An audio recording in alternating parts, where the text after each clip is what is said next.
Allah Bapa Surgawi, Allah yang kami kenal, kami sapa hanya di dalam Tuhan kami Yesus Kristus. Selamat pagi Bapa, selamat pagi Yesus, selamat pagi Roh Kudus. Terima kasih karena pagi hari yang indah dan baik ini Engkau telah kumpulkan kami semua di rumahmu yang kudus ini dengan keadaan sehat. Karena kami rindu agar selalu memuji memuliakan nama. Dan pagi hari ini juga kami ingin belajar akan firman. Kiranya firman itu menjadikan kekuatan bagi kami semua. Berkati di dalam ibadah pagi hari ini, dari awal pertengahan hingga akhirnya hanya dengan kasih kuasa. Berkati Bapak Haryadi yang pada pagi hari ini akan menyampaikan firman. Kiranya firman itu memberi kekuatan di dalam kehidupan kami sehari. Berkati semua juga yang terlibat di dalam ibadah pagi hari. Di dalam nama Tuhan kami Yesus Kristus, ibadah kami pada hari kami sehari. Terima kasih. Haleluya. Bapak Ibu Saudara yang terkasih di dalam Tuhan Yesus Kristus, kita akan bersama memuji nama Tuhan dari Kidung Jemaat 353. Sungguh lembut Tuhan Yesus, hormati bait 1 dan 4.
menyertai kita semua.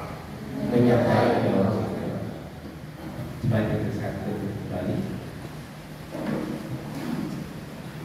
Pembacaan Liturgi pagi hari ini terambil dari kitab Lukas 6 ayat 31 dari versi Alkitab Terjemahan Baru. Demikian firman Tuhan. Sebagaimana kamu kehendaki supaya orang berbuat kepadamu, perbuatlah juga demikian kepada mereka. Demikianlah Bapak Ibu, Saudara yang terkasih, pembacaan Liturgi pagi hari ini. Dan kita akan menguji kembali dari nyanyian umat PKJ 275. Perintah baru dinyanyikan 2 kali.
Matius 22 ayat 37 sampai 40 dari versi Alkitab Terjemahan Baru yang demikian firman Tuhan.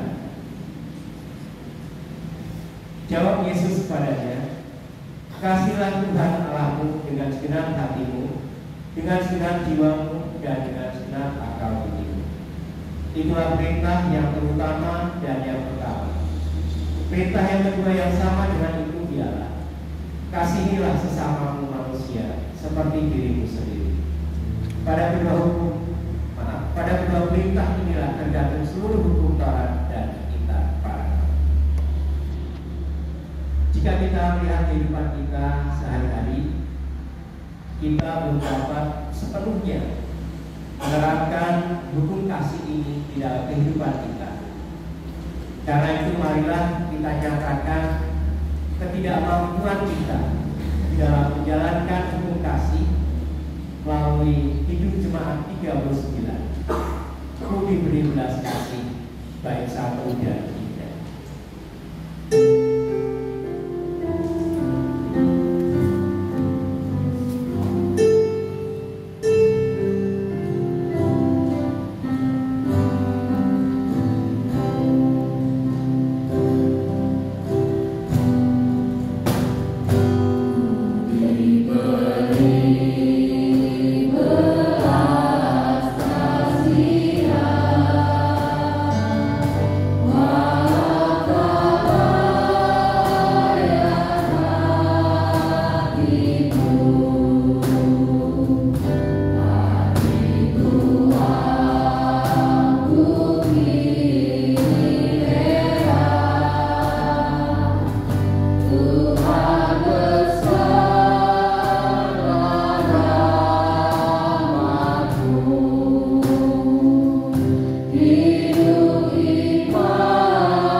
versi Alkitab terjemah baru. Demikian firman Tuhan. Setiap orang yang datang kepadaku dan mendengarkan perkataanku serta melakukannya akan kunyatakan kepadamu dengan siapa dia dapat disamakan. Ia sama dengan seorang yang mendirikan rumah. Orang itu menggali dalam-dalam dan meletakkannya dasarnya di atas batu. Ketika datang air bah dan banjir melanda rumah itu tidak dapat digoyahkan karena rumah itu kokoh di batunya. Bertolong-tolonglah menjaga anugerah Allah. Demikianlah kita akan memenuhi hukum Kristus. Amin. Coba diundang kembali berdiri. Kita bersama akan memuji nama Tuhan dari nyanyian peneduhan terhubung.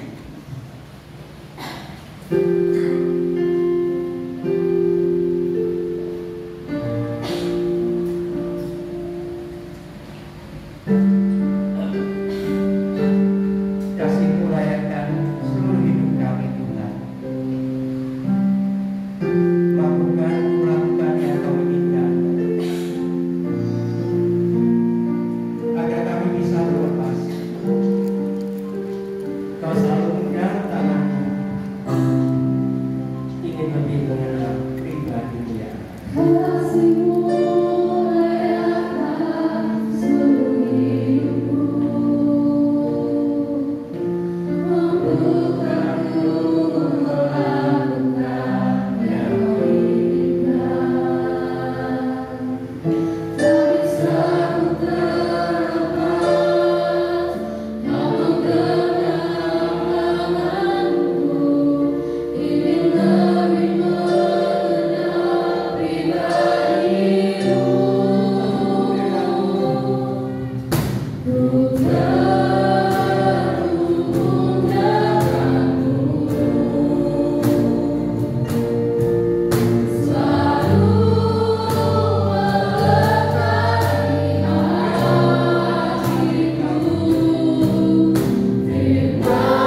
putra-putrimu ya Tuhan, untuk bersekutu di kediaman rumah-Mu yang kudus ini ya Tuhan.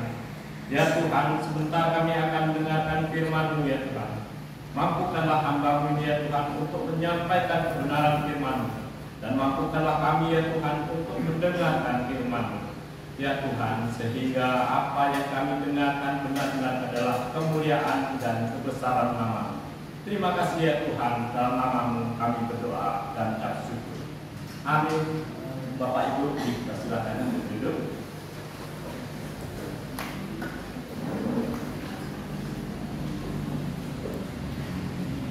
Bapak Ibu yang dikasihi oleh Tuhan, kita akan membuka kitab kita dari Lukas 6 ayat 17 sampai 26.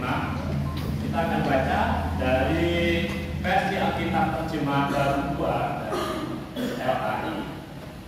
Bapak Ibu yang dikasihi Tuhan, kalau bapak-bapak kami mohon untuk membaca ayat yang ganjil dan ibu-ibu untuk membaca yang genap. Lukas 6 ayat 17 sampai 26. Mari kita baca bersama-sama. Bapak Ibu, bapak-bapak. Lalu ia turun dengan mereka dan berhenti pada suatu tempat yang datar.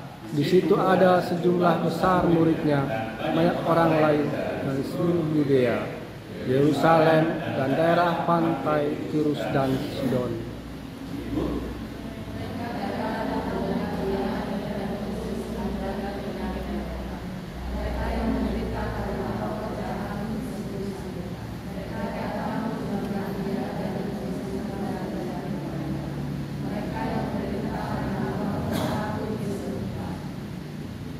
Semua orang banyak itu berusaha menyentuh dia, karena ada kuasa yang keluar dari dia dan menyembuhkan semua orang itu.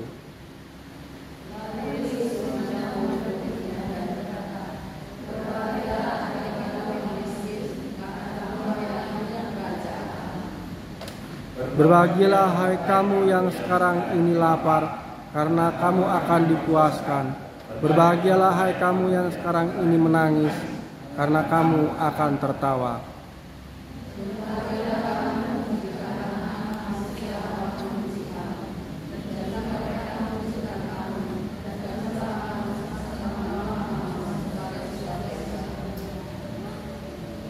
Bersukacitalah pada waktu itu dan melompat-lompatlah, karena sungguhnya upahmu besar di sorga.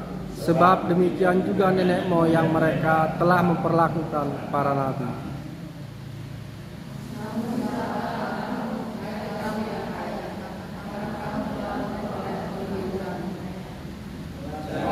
Kamu yang sekarang ini kenyang, karena kamu akan lapar. Celakalah kamu yang sekarang ini tertawa, karena kamu akan menangis, dukacita dan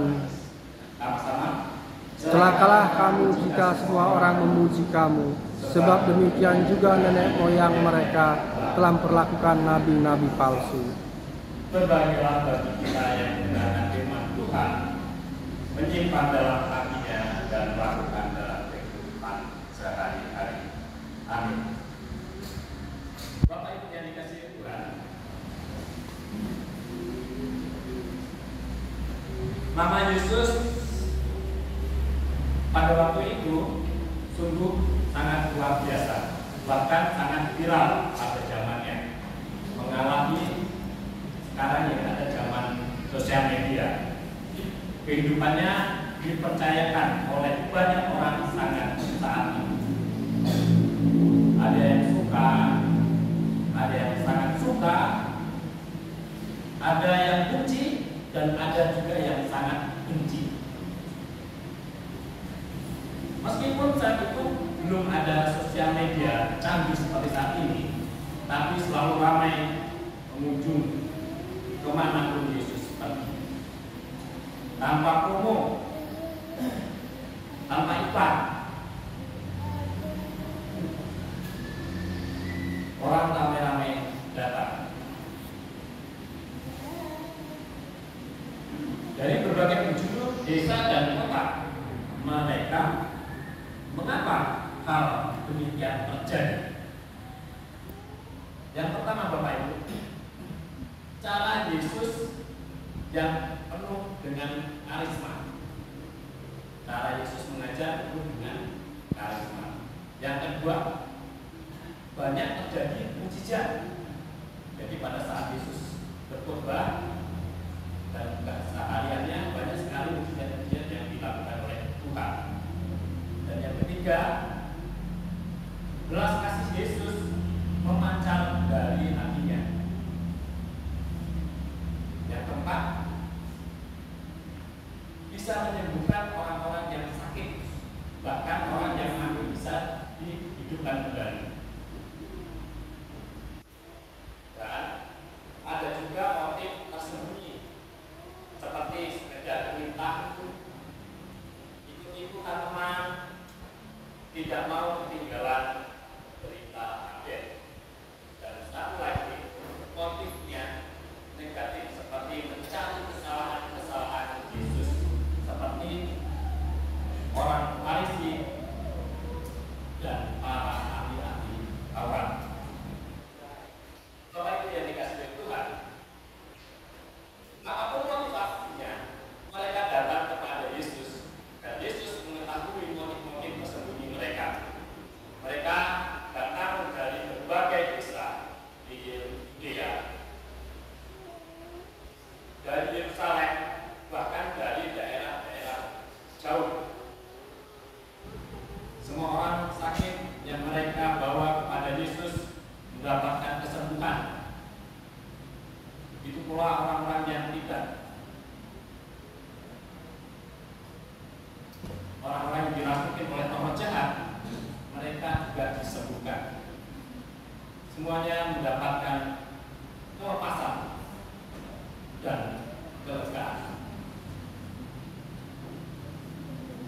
Berjubel-jubel mereka berusaha untuk bisa membentuk jubah Yesus, karena dari tubuh Yesus keluar kuasa ilahi yang menyembuhkan berbagai penyakit dan kelumpuhan.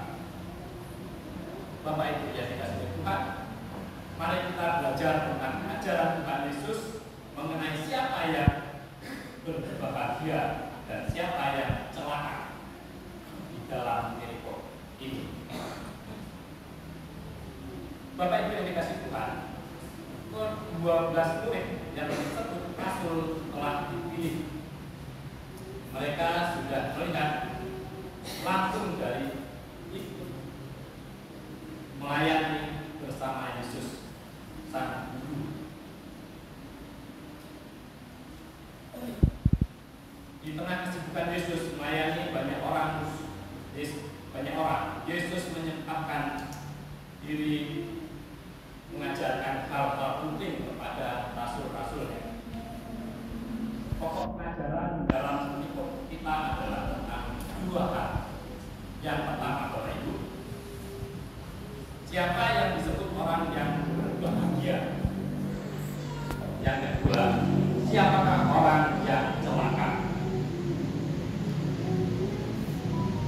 Pada umumnya, Bapak Ibu, orang yang disebut berbahagia jika mereka memiliki kekayaan, kesuksesan, tubuh sehat, nama cemerlang, dikenal sebagai tokoh yang hebat. Definisi kebahagiaan biasanya seperti itu, Bapak Ibu. Itulah sebabnya orang ingin terus sukses dan menyanyikan akan bahagia. Dan siapakah orang-orang yang celaka? Mereka mencari kekayaan ke tempat-tempat yang tidak semestinya, meminta bantuan dukun, melakukan guna-guna agar saingannya kerja tersingkir, pasang susu biar kelihatan hebat, dan sebagainya. Perangkap besar si iblis dari masa ke masa telah memakan banyak korban, yakni mereka yang memiliki sikap hati tidak benar di hadapan Allah, menghalalkan menawarkan segala cara untuk meraih sukses dalam pandangan dunia, bukannya berbahagia, tetapi mereka akan semakin jauh dari kebahagiaan dan kesejahteraan jiwa. Yang pertama, orang yang berbahagia adalah mereka yang punya kerajaan Allah. Meskipun hidup miskin secara lahiriah, miskin atau kaya tidak membuat orang berbahagia. Letak kebahagiaan menurut Tuhan Yesus ukurannya adalah apakah seorang itu punya kerajaan Allah atau tidak. Jika mereka dalam keberadaan mereka sekarang ini punya kerajaan surga, maka bersukacitalah, berbahagialah, bersyukurlah, karena itu berkat terbesar yang Allah sediakan. Yang kedua, Bapak Ibu, golongan kedua orang-orang yang berbahagia adalah mereka yang merasakan pertolongan Tuhan pada saatnya. Mereka orang-orang yang tidak memiliki seorang atau sumber daya yang dapat mereka andalkan selain hanya Tuhan. Mereka tersudut dan sudah tidak memiliki jalan keluar, tetapi dia larinya kepada Tuhan.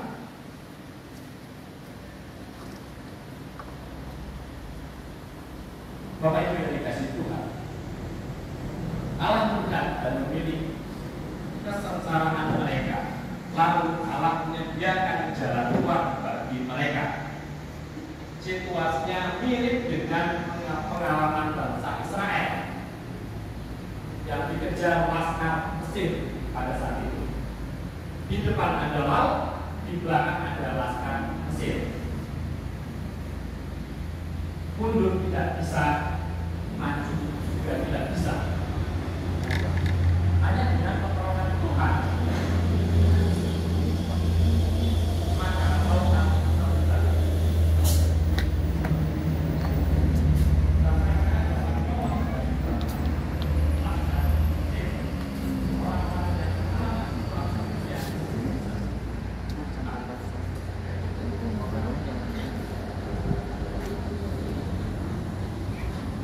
Kita ke anak-anak sekolah minggu.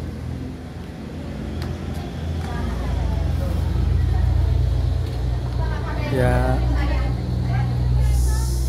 para jemaat, inilah kegiatan anak-anak sekolah minggu. Pakai aja itu buat ini ya, buat. Kalau temennya mau pakai boleh, ini ada